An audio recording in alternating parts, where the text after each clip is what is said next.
Say something. Alhamdulillah, salatu wassalamu ala rasulillah wa ala alihi wa sahbihi ajma'in. Amma ba'd. Before we get started with this fa'idah from Sahih al-Bukhari and then from Fathul-Baari, who prepared a fa'idah this morning? Nobody prepared a fa'idah?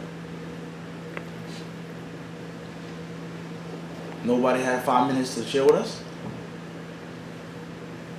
Alright. So what happens if I go?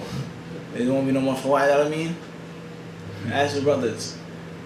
If Allah take my soul today, or I say I'm leaving New York City, I'm going to live in Illinois, you guys got to continue on the tradition. It shouldn't even have to be a thing which you get assigned. Someone should always have a what? Faida. Your brothers come to eat breakfast, someone should have what? 5 minutes of some type of beneficial ilm to what? Share with the brothers. You understand, Sharif? This is a tradition that can't live and die with what? With just me. Sahih? It's something that should always go on. Sahih, inshallah? You guys got to have something. Always be ready. Index card, something written down, something. Some type of faith that you got, ready to give to the people. And it can't be, I repeat, it cannot be something that only lives and dies with what? With the miskin. La. It's not, it has to continue. Everybody understand this? Specifically speaking to the younger brothers. That's the what? It has to continue. It can't just be a thing which I say you have the faith next week, Nafis. And if I don't say anything, if I don't dictate to you with the iron fist, no one brings a faith. La. That's not the sunnah. Khair, inshallah. Allah bless you all. Ameen. The chapter in Sahih Bukhari, fi kitab al-adhan. And the chapter of the adhan, subchapter number 70. Bab idha baka al-imamu fi salah. What happens when the imam cries in the prayer? If the imam cries, what happens?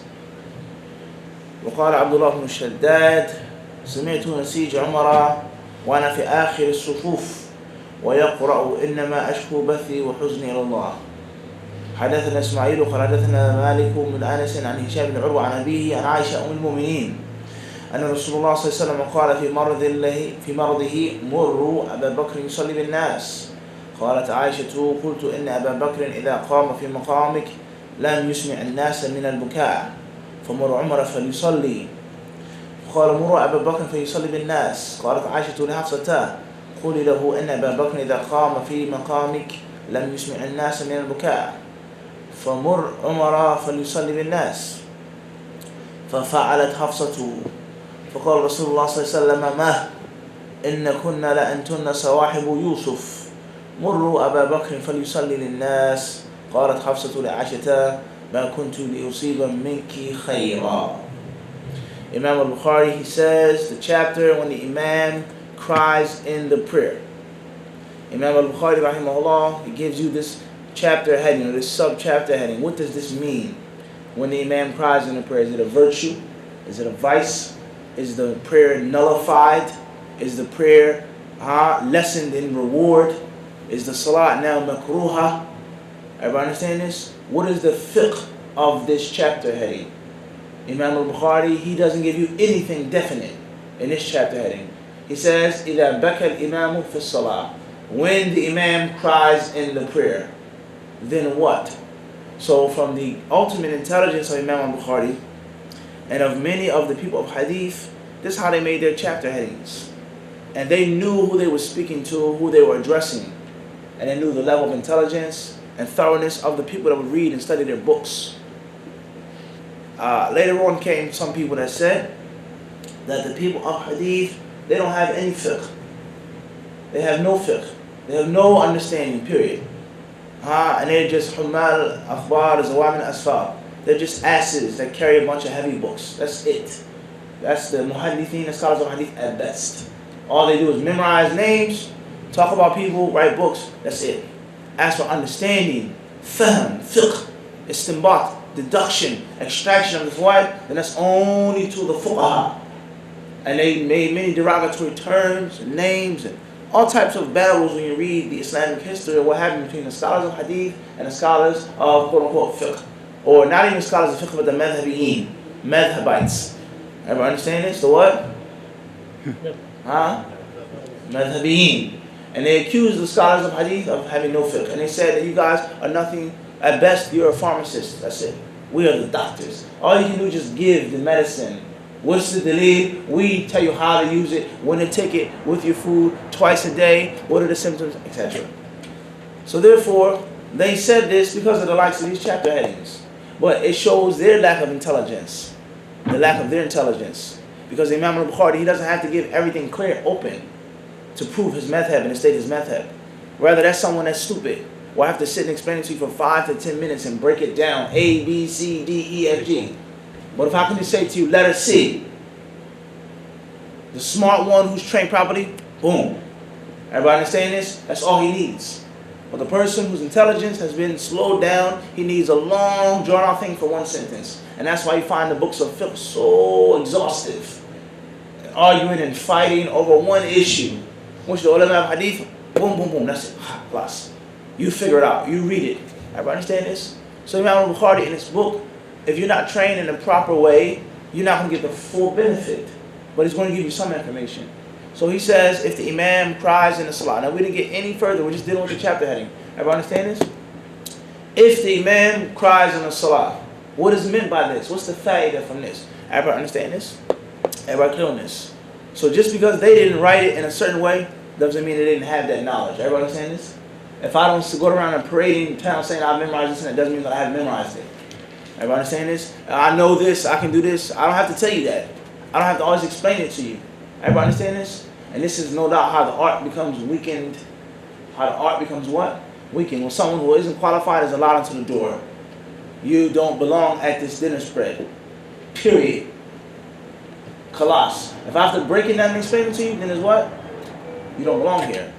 Everybody, we write books, simple matters, basic layman people, that's one thing. But on this round table, what? La. Everybody understand this? This concept here? Everybody understand this? This is how the Islamic thought became weak and how the people devoted themselves to taqleed because they allowed their minds to become dull. And how everybody understand this? They allowed their minds to become what? Become dull. So Imam al-Bukhari, he says, when the Imam cries in the Salat, that's all we're going to say for now. Imam al-Bukhari, he then says, وَقَالَ عَبْدُ اللَّهُ بْنُ الشَّدَّادِ. He mentions an athar now. And this is going to prove what he means by the chapter heading. He mentions a narration from one of the tabi'een. Everybody understand this? Everybody clear on this? He then says, he says, this man, Abdullah ibn Shaddad, I want to mention some more benefits about his life. Is he from the tabi'een or the sahaba al-him? He's not from the main people that are known and clearly proven to be companions. He says, I heard the weeping and the crying of Umar, and I was in the last row of the congregation. Umar was leading the salah, and I heard him what? Weeping. Not just crying, but what? Weeping. وَيَقْرَأ. He was reciting the verse from Surah Yusuf, إِنَّمَا أَشْكُو بَثِّي وَحُزْنِي إِلَى اللَّهِ. When the father of Yusuf said, I only take my sadness and my woes and my worries, my heartache to Allah subhanahu wa ta'ala. I don't complain to you. I don't show it to you. I only take it to what? Allah subhanahu wa ta'ala. So Imam al-Bukhari, if you notice clearly, he didn't mention any chain of narration for this athar. He didn't mention any chain of narration for this athar. Reported to me, related to me. He didn't do that. He quoted the person directly. قَالَ فُلَانْ سَمِعْتُ Umar. I heard Umar. What does this mean? Is this a dalil because Umar cried in the salat? Does that mean that it's permissible to cry in the salat because Umar did it? Was the Prophet alive at that time? Obviously not. Did the Prophet hear him and acknowledge him in the salat? Obviously not. Umar was the Khalifa. He was the leader of the salat. And he led the salat. He read Surah Yusuf and he cried and he wept. So Bukhari, he mentions this athar here to show you something. It's not the action of the Prophet, the statement of the Prophet, the acknowledgement of the Prophet. He mentions athar to do what? To show you something. And that's going to come. Anybody know what he's using here? Or what is the madhab of Imam al-Bukhari? Anybody know? Anybody have an idea? Because a companion did it, a major companion like this, Umar, who had so much ilm, so much fiqh, so much divine inspiration from Allah, who was so close to the Rasul, as in most cases he got it what? That's good, but now you have to come closer now. This is Sahih Bukhari, guys. If we can't have an understanding of this book, what other books people study day and night? This is Sahih Bukhari. Right. Hey, who went home last night and read Sahih Bukhari to the family? As we mentioned, Masjid Ansar, that the books should not be neat and clean. The books should be falling apart, faded. Should we read Sahih Bukhari on what? Daily basis. The Sharh Quran, this person, that person, Sharh, this person, this and that.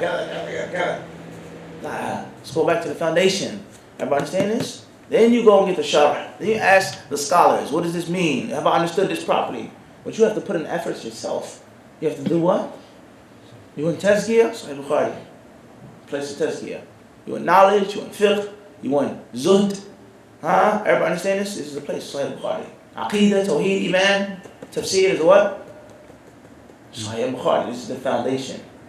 So he says that Umar radiallahu anhu wept in the salah. No one have an idea why he mentioned this athar. Tayyib. He moves on and he says, Hadathana Ismail, hadith number 716, if you want to read it in English. He says that Ismail reported to me. Who's this man Ismail? He doesn't mention, but he says his name is Ismail.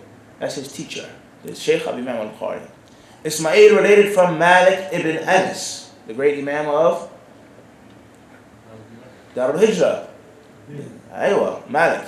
Imam Malik reports from Hisham ibn Urwa. Hisham ibn Urwa reports from his father, who is? Who? Urwa ibn who? Zubair. Come on, it's like clockwork Ikhwan. You gotta know this stuff. Urwa ibn Zubair narrates from who? Who? He narrates from the mother of the believers, Aisha radiallahu anha, that when the Messenger of Allah was extremely sick and he was on his deathbed, he told the people, tell Abu Bakr to lead the salah. He said what? Tell Abu Bakr to do what? To lead the salah. So Aisha said, whenever Abu Bakr leads the salah, no one can barely hear him recite the Quran because he cries so much. No one can barely hear him reciting the Quran because he's always crying and weeping. The Prophet said a second time, tell Abu Bakr to lead the salah.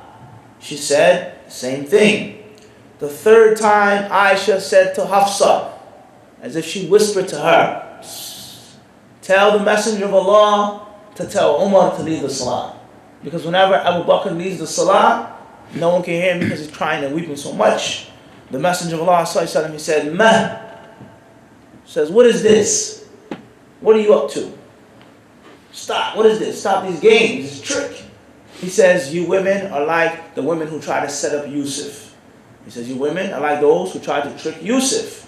Everybody understand this? In other words, you're making a devious plot. You're trying to trick me. You're trying to throw a curveball and I'm giving you a clear, direct demand. Everybody understand this? He then said, tell Abu Bakr to lead the salah. Hafsa then said to Aisha, anything that comes from you never works out for me. Everybody understand this? So she said to her, like, I can never get no good. In other words, as if we would say in English, what he says, I never had no luck with you. Not speaking about the concept of superstition, but the concept of I get no barakah from you. Every time I listen to you, we always what? Fail, something goes wrong. Hafsa said this to what? Aisha. Who are they? Everybody understand this? It never works out for me when anything I listen to you. You're better than me, the Prophet, etc. Everybody understand this? So that's the end of the effort. Tayyib. What have we learned and benefited from this hadith? Crying is permissible in the salah. That it's permissible to cry in the salah. That the madhab of Imam al-Bukhari, you say, I'm Hanafi, I'm Shafi'i, I'm Maliki, I'm Hanbali, I'm Zahiri, I'm this and I'm that. We say that there are other than the four what? Schools. And from those schools of thought is the madhab of who? Who? Al-Imam al-Bukhari had his own madhab without making taqleed, without being attached to this one and that one and so on and so on. He has his own what? Madhab. Does this mean that that's the correct madhab just because Bukhari said it? Doesn't mean it at all. There's no thought, no thinking. Just because Imam al-Bukhari's view doesn't mean that that's what? Doesn't mean that. But this is his what? Everybody heard this? Everybody understand this? This is what he feels, what he thinks, and then he gives you what? The hardcore, not just the dalil, what? Right to the point. Quick, swift cut. Everybody understand this? Can't go wrong with this. So therefore, the chapter heading of Imam al-Bukhari, what does it mean now? The what? It means he holds the view that crying in the salat that is permissible. So in other words, the chapter heading says, Babu, the permissibility of crying in the salah. Everybody understand this? Why did he mention the athar first before the hadith? What is stronger? Of course, the hadith is stronger, but Imam al-Bukhari has an exotic style. He has a taste. His book is a fancy, dressy book. It's not a simple, bland, salt and pepper type of meal. Nah. This is a fully prepared gourmet meal. Everybody understand this? Spices and garnishes. It's fancy. And he wants to mix things up and give you different fawaid, different benefits. And oftentimes, he wants to keep the disciple a little bit, He just walked in with a hoodie. He wants to keep the disciple what? Sometimes he keep him off his toes, keep him off balance. In other words, with Bukhari, he says many times, earn this, Sharif. Earn this. You're not just going to read my book and think you're just going to get everything for free. Lie. You got to think, you got to research, you got to sweat. Everybody understand this? You have to go through a little bit to do what? Everybody clear on this? The guy comes to the master and says, teach me Kung Fu. What does he tell him? What does he tell him? Nobody knows? Nobody knows. This is like the playoffs, still ID. And PCO. No one knows what the playoffs were. Remember, Sheikh? We said, what are the playoffs? Everybody was saying remain silent. That's not true, Juan. You're not keeping it real. Right? It says what? Clean the steps. Prepare the rice. Do this, do that, do that. It doesn't teach him from the first day. Evident. He has to work and sweat. He has to prove his value. He has to prove his worth. You have to prove that you're going to be loyal. And that you have sabr and respect and humbleness. Not just give me the fact that instantly up front. It doesn't work like that. Everybody understand this? You have to prove some type of determination. For this, I'm giving you a solid gold. Is what? Solid gold. Everybody understand this? And then you just don't give it to anybody. Everybody clear on this? And we all know what Abdullah ibn Mas'ud radiallahu ta'ala anhu said. It says that the one who gives people knowledge and they're unqualified for that ilm, it's like the one who puts a pearl necklace around a pig's neck. And that's also from the words quoted in the gospel. And no one ever heard that statement? That he's supposed to have said? It says, do not cast your pearls, what? Among swine. Do not what? Cast your pearls among who? Among swine. This athar, shocking, that is quoted, Isa is quoted saying this, and you find it in the books of the ulama. They quote this athar. That Isa alayhi salam said that. Do not give your pearls to what? In other words, don't give a faidah to someone who isn't deserving of that faidah. Because he's not going to appreciate it. He's going to take the faidah, take everything from you, and stab you in the back. Talk about you this and that. He's ignorant. Yeah. I just taught you ABCs yesterday. Gave you everything. Now I'm a deviant. Everybody understand this person has no loyalty. So the ulama of hadith, many times, they will protect themselves from this. You can't get in close until you prove what? Your worth, your loyalty, your respect. Let alone the fact that many of the things that you're going to be doing, you're learning how to fight. You're training, you're conditioning your body. You're learning how to study. Mufti, I want to learn Quran. All right, type, just read this book first. Teach me hadith, teach me this, teach me that. Read this book first. Read this book first. Go to the store. It's real. Do this. You're learning sabr. You're learning different things. Everybody clear on this? So Imam al-Bukhari, rahimahullah, he doesn't always give you the fa'idah for what? For free. Everybody clear on this or not? Yes. Make sense? Yes. Khair, inshallah. So therefore, the hadith proves that it's permissible for an imam to cry in the salah. How is this, Abu Sa'id? But the Prophet didn't tell her, okay, since he cries, let someone else leave. That he knew that Abu Bakr cried greatly. Not a little bit. He didn't weep a tear or two. But it says that the people can barely what? Hear. That's a lot of crying and weeping in the salah. The people can barely what? Hear. Everybody understand this? The Prophet heard it how many times? 3 times. Let alone he already knew about his companion. And he told them to what? Tell Abu Bakr to do what? So therefore, the chapter heading in the hadith go like what? White on rice. Brown on rice. Everybody understand this? Everybody clear on this? Everybody clear on this or not? So hey, you clear on this or not? Type. So you have the view, you have the person who said it, you have the dalil. But you go into a masjid, but said you can't cry in the salah, it's makruh, it's disliked. Your salah is not over, he said, la. قال رسول الله كذا وكذا وكذا وكذا. لا but Shafi'i didn't say that. Abu Hanifa didn't say that. For argument's sake, you say, I follow the madhab of Bukhari. let alone the dalil, you can just silence him. I follow another rule. They don't say, no, Bukhari is not one of the 4 imams. Everybody understand this? Fine. So let's move on and let's read what Hafiz ibn Hajar rahimahullah ta'ala has to say. And listen carefully, according to what I explained and how he says it. Listen carefully. He says, قوله باب إذا بكى الإمام في الصلاة أي هل تفسد أو لا. He says what's meant by this chapter heading is the prayer null and void or not?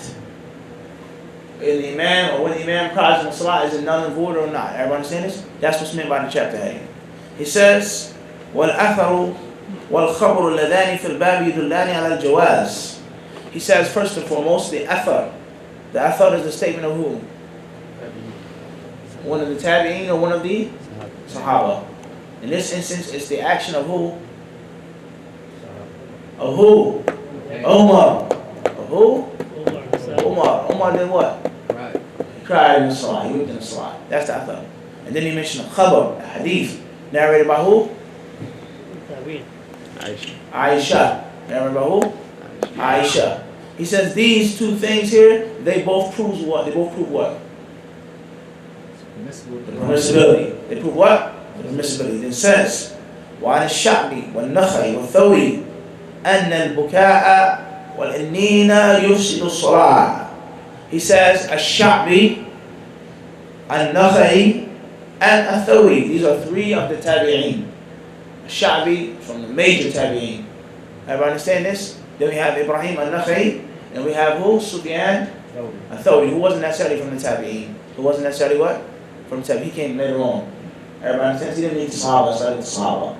So therefore, they all held the view is that crying and weeping they nullify the prayer. They had the view what? Crying and weeping did what? Nullify the prayer. So we already benefited that there's what in this issue? Consensus or khilaf? It's khilaf. They held the view. These people came in before Imam al-Bukhari.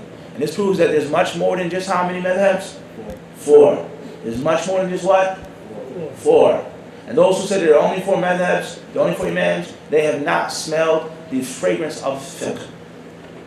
They haven't smelled the funk of fiqh at all. Their nose are totally stuffed up. Everybody understand this? Do the 4 imams have certain things that others didn't? Are there certain unique qualities of their madhabs? That's a different issue. But those who say there are only 4 madhabs, only 4 views, their noses are what? They have a clothespin on their nose. They never open up these books. Everybody understand this? And the same applies to the people today, Sheikh Saladin. There's only 4 scholars in the dunya. Whether they say it with their tongues or whether their actions say it. And the action is stronger than the word. Because you can say that there's ulama. We love the ulama. We benefit from the ulama. That's what you say with your tongue. But your actions clearly prove that you only believe is that there are 3 to 4 ulama. Your actions are louder than your words. Don't ever forget that. Oh no, we don't say that. Yes, you do. And you do believe that. And the dalil ala hada, the proof of that is what? Let's make a chronological, let's go back and look at the history of all of your websites and blogs. Over and over again. Over the last 10 years. Don't take it from me. Go and read. Everybody understand this? So that's not the way of the Salaf. So if someone says you're a Hizbi, you're a part of innovation, say no, you're a Hizbi. You're a person of innovation. You're not following the way of the Salaf. Because the way of the Salaf, they were not people that worship the law with taqleed. They were not people who worship personalities. They weren't people who worship men, who made men beyond the dalil, who are fanatical. Abadan wasn't the way of the Salaf Salih. And the proof of that is Imam al-Bukhari's madhab, and he's going against how many people right now? Everybody saying this from the Salaf. From the who?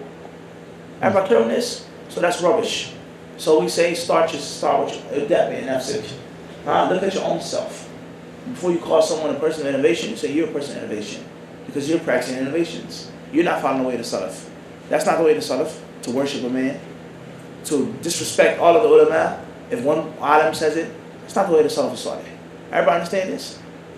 So Imam al-Hafiz ibn Hajar rahimahullah, he says, وعن المالكية والحنفية إن كان لذكر النار والخوف لم يفسد.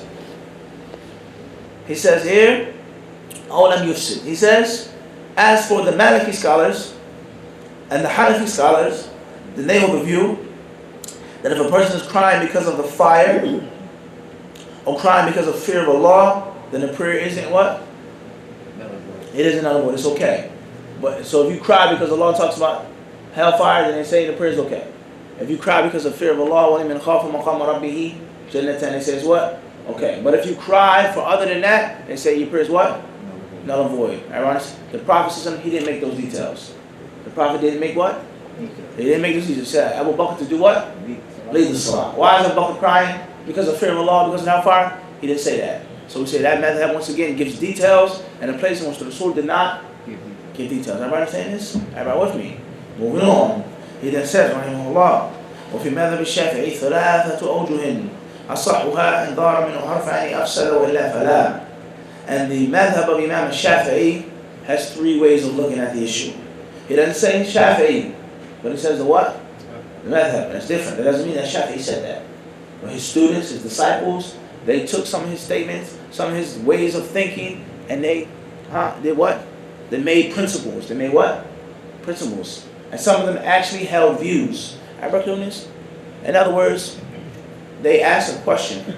Is it permissible, Is it permissible for a Muslim to use electricity in a masjid? Imam Shafi time there was no what? Electricity. So they look at the principles and the way of thinking of Imam Shafi'i. And then on top of that, that scholar who came years after Shafi'i, he himself makes a what? A fatwa. He gives a what? A fatwa. Based off of Shafi'i's views and opinions, his principles, or himself. He's a Shafi'i alim. So we say the madhab of the Shafi'i scholars is what? A, B, C, and D. And it doesn't necessarily mean that Imam Shafi'i what? Said it. And that's another issue. That doesn't mean that Abu Hanifa said that. And even if he did say it, but that doesn't mean that he said that. You have to be precise in what you say. Abu Hanifa never, ever said what you're doing. Ever then. He never said it's permissible to do that. Nor did his students say that. This was a bid'ah of the Hanafi scholars of the 7th century, of the 8th century, of the 9th century. Everybody understand this? Imam Ahmad never held this view. He never said it was permissible to do what you're doing or say what you're saying. Nor did his close companions and students. That was a statement made by Hanbali scholars who came what? Later. Everybody understand this? And even if it was a statement made by any man, it has to be looked at in light of the what? Light of this clear, solid gold. Everybody understand this? Ibn Hajar rahimahullah ta'ala, he then says, the first scenario is that if a person cries and 2 letters come out of his mouth, then the prayer is null and void. If he cries and no letters come out of his mouth, then the prayer is fine.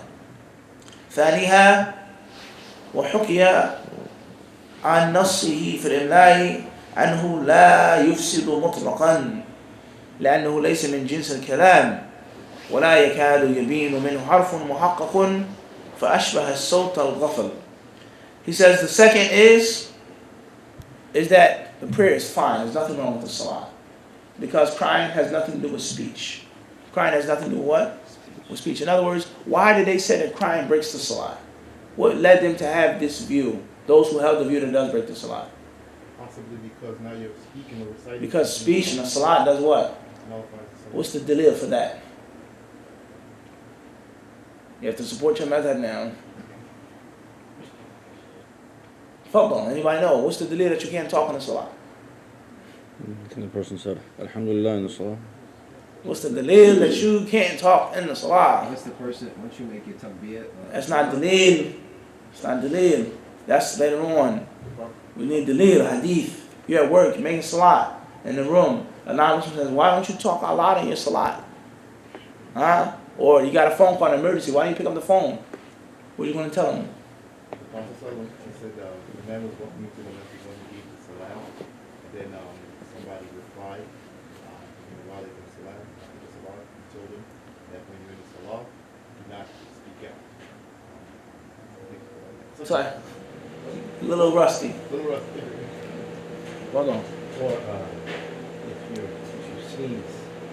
That's not dalil. That's not dalil.